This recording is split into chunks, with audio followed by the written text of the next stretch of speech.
Yo mga kanus, alam nyo ba ang nalaman ko? Ito ang 5 types ng katrabaho na madalas mo makikita sa office. Be, kumain ka na? Hindi pa nga pero gutom na ako. Oh, Be, alam mo ba nalaman ko? Oh. Si Ricky kahapon, umabsent. Bakit umabsent? Kasi, nag-cheat yung girlfriend. Oh, nakita ko ba sila sa Facebook ah? Oo, ako din nakita ko yung my day nila. Nag-heart pa nga ako eh. Nagburakay pa, tapos ngayon nag-cheat yung... Tara na guys, 5 na. Uwi na, lipit na. Wait lang, hindi pa ako tapos. Puti ka na naman. Oo nga, tara na, okay na At yan. least natapos ko na yung trabaho ko. Be, break time na. Wait lang, be, magli-lipstick lang ako. Okay na yan, maganda ka na. Ano lang, be? Dalian mo, te.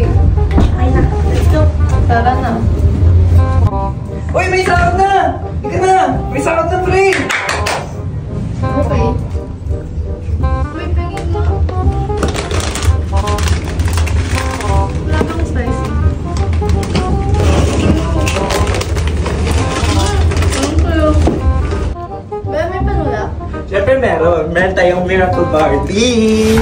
Miracle Barley is known to be a good source of vitamins, minerals, antioxidants, and fiber. Some of the benefits include improved digestion, weight management, blood sugar, and cholesterol regulation, and enhanced immunity. Ito, be.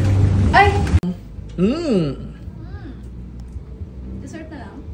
100% organic, FDA approved, and sweetened by stevia. Message their Facebook page for inquiries or click the link below on the comment box for orders. Let's go!